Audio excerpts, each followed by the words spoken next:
اس میں شیاطین کو قید کر دیا تاکہ معلوم ہو کہ شیطان پر ہمارا الزام سچا ہے یا جھوٹا ہے. خود عمل نہ کرنے کا عذر شیطان پر ڈال دینا. خود عمل نہ کرنے کا عذر، اگر یہی بات ہے کہ شیطان تمہیں عمل نہیں کرنے دیتا تو ہم 1 مہینے کے لیے شیاطین کو ہم قید کر دیتے ہیں، پھر دیکھتے ہیں کہ تم اپنے نفس کے تابع ہو کر چلتے ہو یا شیطان کے تابع ہو کر چلتے ہو. یہ سمجھنے کی بات. اب معلوم ہو جائے گا کہ بھائی یہ تو ہے، بات ہے نہیں کہ جی وہ تو رمضان میں شیاطین قید ہو جاتے تو کوئی گناہ ہی نہیں ہوگا. اب پتہ چلے گا کہ تمہارے گناہ شیطان کی مدد سے ہیں، یہ تمہارے گناہ تمہارے نفس کی مدد سے ہیں. تم پر غلبہ کس کا ہے؟ نفس کا یا شیطان کا؟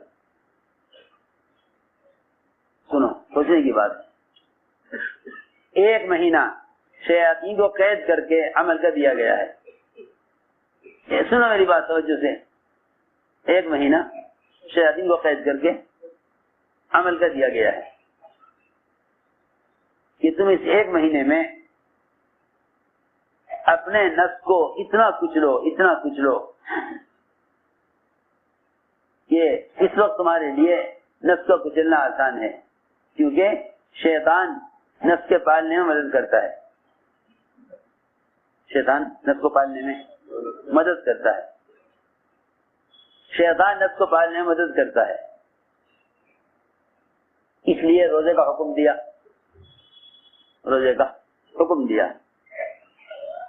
کہ نفس کے تقاضے روزے سے مارے جائیں.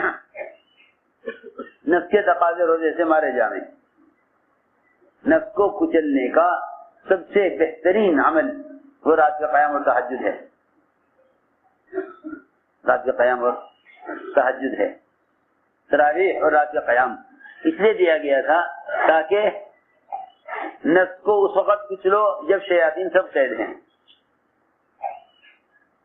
لوگ کہتے ہیں کہ رمضان میں شیاطین کو قید کر دیا جاتا ہے. کیوں؟ اللہ نے کیوں قید کیا شیاطین کو؟ یہ بتانے کے لیے کہ اب مسلمان یہ نہیں کہہ سکتا کہ گناہ شیاطین کی وجہ سے ہو رہا ہے. ہم نے شیطان کو قید کر دیا. ہم 1 مہینے تک تمہارے عمل کو دیکھیں گے کہ تمہارے گناہ شیطان کی وجہ سے ہیں یا نفس کی وجہ سے ہیں. اس لیے فرمایا کہ شیطان سے کہیں بڑا دشمن تمہارے نفس ہے. شیطان سے کہیں زیادہ بڑا دشمن وہ تمہارا نفس ہے. شیطان سے کہیں بڑا دشمن وہ تمہارا نفس ہے. ان عدوک الذی بین جنبیک، تمام دشمنوں میں تمہارا سب سے بڑا دشمن تمہارا نفس ہے. لوگ رمضان میں بھی اپنے نفس کی خدمت کرتے ہیں. جو سونے جاگنے کا جو معمول رمضان کے علاوہ وہی رمضان میں. اگر تم سے رمضان میں گناہ ہو تو سمجھ لو کہ نفس غالب ہے کیونکہ شیاطین تو قید کر دیے گئے. ایک فرشتہ کافی ہے ایک شیطان کو قابو کرنے کے لیے. اللہ رب العزت 7 فرشتے ایک پر مسلط کر دیتے ہیں اور وہ شیطان ان فرشتوں سے چھوٹ نہیں سکتا. اللہ نے دکھلا دیا کہ اب تمہارے پاس یہ عذر نہیں ہے کہ تم گناہ تو تم کرنا نہیں چاہتے مگر شیطان نے کرا دیا. اب یہ عذر نہیں. کیوں؟ کہ شیاطین قید کر دیے گئے. اس لیے روزہ دیا گیا ہے نفس کو کچلنے کے لیے. یہ شیطان کو تم نے یہاں قید کر دیا اور نفس کو تم کچل دو اس سے، روزے سے، اور نفس کو کچلو رات کے قیام سے. اس لیے قرآن نے کہا ہے رات کا قیام نفس کو سب سے زیادہ کچلنے والا ہے. اشد وفا، یہاں اشد وفا، سب سے زیادہ نفس کو کچلنے والا عمل وہ رات کی تہجد اور رات کا قیام ہے. سب سے زیادہ نفس کو کچلنے والا. ورنہ لوگ گناہ کرتے ہیں اپنے ارادے سے اور الزام دے دیتے ہیں شیطان کو. الزام دیتے ہیں شیطان. انسان سے جب کوئی دنیاوی نقصان ہو جاتا ہے تو اس نقصان کا الزام دوسروں کو دیتے ہیں. نقصان کا الزام دوسروں کو دیتے ہیں. جس طرح ہم دنیا کی مختلف نقصانات کے الزام دوسروں کو دیتے ہیں، اسی طرح اپنے گناہوں کے الزام شیطان کو دیتے ہیں. حضرت غزالی فرماتے تھے اگر فجر کے بعد 10 مرتبہ سورہ اخلاص پڑھ لو، فجر کے بعد 10 مرتبہ سورہ اخلاص پڑھ لو تو شیطان آزاد ہو کر باوجود پوری کوشش کے تم سے کوئی گناہ نہیں کرا سکتا. خیر کیسے ممکن ہے کہ شیطان رمضان میں قید ہو کر تم سے کوئی گناہ کرا لے؟ اب معلوم ہوگا کہ گناہ جو ہوا کرتے تھے وہ شیطان کی مدد سے ہوتے تھے یا نفس کی مدد سے ہوتے تھے. اس سے نفس کی مدد سے یا شیطان کی مدد سے، کہ شیطان کو تو قید کر دیا گیا، چھوڑنے والے ہیں نہیں. اور عمل کا اجر بڑھا دیا گیا اور فرائض 70 گنا بڑھا دیے گئے اور نوافل کو اللہ اکبر نوافل کو فرائض کا درجہ دے دیا. نوافل کو فرائض کا درجہ، نوافل کو دیا فرائض کا درجہ، نوافل کو دیا فرائض کا درجہ اور فرائض کا درجہ بڑھا دیا 70 گنا. یہ کہیں کہ اس سے زیادہ بدبخت کون ہوگا جس پر رمضان کا مہینہ گزر جاوے اور وہ اپنے آپ کو جنت میں داخل نہ کر سکے اور مغفرت کا حقدار نہ ہو سکے، مغفرت کا حقدار نہ ہو سکے. اس سے زیادہ بدبخت کون ہوگا؟ اللہ اکبر. حضرت جبرائیل کی دعا، حضور اکرم صلی اللہ علیہ وسلم کی ان کی دعا پر آمین. آپ دعا سن رہے، صحابہ جبرائیل کی دعا نہیں سن رہے. صحابہ نے عرض کیا یہ کیا ہو رہا تھا کہ آپ آمین آمین کہہ رہے تھے، دعا کی آواز آ نہیں رہی تھی. آپ آمین آمین کہہ رہے تھے، دعا کی آواز نہیں آ رہی. تو آپ نے فرمایا کہ جبرائیل یہ بد دعائیں کر رہے تھے اس شخص کے لیے کہ اس پر رمضان گزر جاوے اور جہنم سے رہائی کا اور مغفرت کا اس کے لیے فیصلہ نہ ہو. اس کے لیے بد دعائیں ہو رہی تھی جبرائیل کی. اور آمین کون کہہ رہے تھے؟ حضور اکرم صلی اللہ علیہ وسلم آمین کہہ رہے تھے. میں نے عرض کیا کہ اصل بات یہ ہے کہ ہم پورے سال جس طرح پورے سال مال کماتے ہیں، پورے سال مال کماتے ہیں، پھر سال بھر کی آمدنی کے بعد، سال گزر جانے کے بعد آمدنی پر اس کی مال کی زکات دیتے ہیں، مال کی زکات دیتے ہیں تاکہ سارا مال پاک ہو جائے. اسی طرح رمضان کا مہینہ یہ جسم کی زکات ہے، یہ جسم کی زکات ہے. پورے سال جو کچھ بھی کمایا ہے اس سب کو رمضان کے روزوں سے ایسے پاک کراؤ جیسا سال بھر کی آمدنی کو زکات دے کر پاک کرتے ہیں. یہ جسم کی زکات ہے، جسم کی زکات ہے، یہ جسم کی زکات ہے. جیسے زکات دینا مال کو پاک کرنے کے لیے زکات ہے، اسے روزہ رکھنا جسم کو پاک کرنے کے لیے زکات ہے. انسان اپنے اعضاء سے نیکی بھی کماتا ہے، اپنے اعضاء سے مال بھی کماتا ہے. انہی اعضاء سے مال کما کر سال بھر کے بعد زکات دیتا ہے مال کی. انہی اعضاء سے جو کچھ اعمال کیے ہیں، ان سارے اعمال کو پاک کرا لیتا ہے رمضان کے روزے سے. اسی لیے فرمایا ہفتے سے ہفتے تک کے گناہ کے لیے جمعہ دیا گیا ہے، ہفتے سے ہفتے گناہوں کے لیے جمعہ دیا گیا ہے، سال سے سال تک کے گناہوں کے معافی کے لیے روزہ دیا گیا ہے، زندگی بھر کے گناہوں کو ایسا معاف کرانے کے لیے جس کی معنی اس کو آج ہی جنا ہو، اس طرح گناہوں سے پاک ہونے کے لیے پوری زندگی میں حج ایک مرتبہ فرض ہے.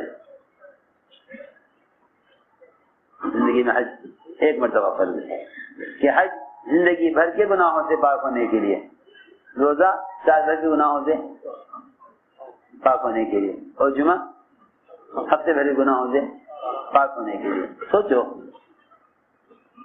ایک آدمی اگر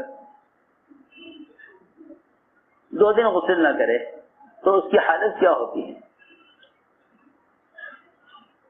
آپ دیکھیں گے عام طور سے غیر مسلموں میں روزانہ نہانے کا معمول ہے، اشنان لیتے ہیں وہ اور اسے عبادت سمجھتے ہیں. جانوروں کا بھی معمول روزانہ نہانے کا ہے.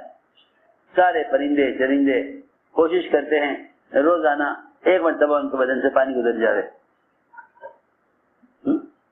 سوچنے کی بات ہے. جب جسم کے اعتبار سے اپنے میل کچیل کو دور کرنے کے لیے روزانہ نہائے بغیر تسلی نہیں ہوتی تو بتاؤ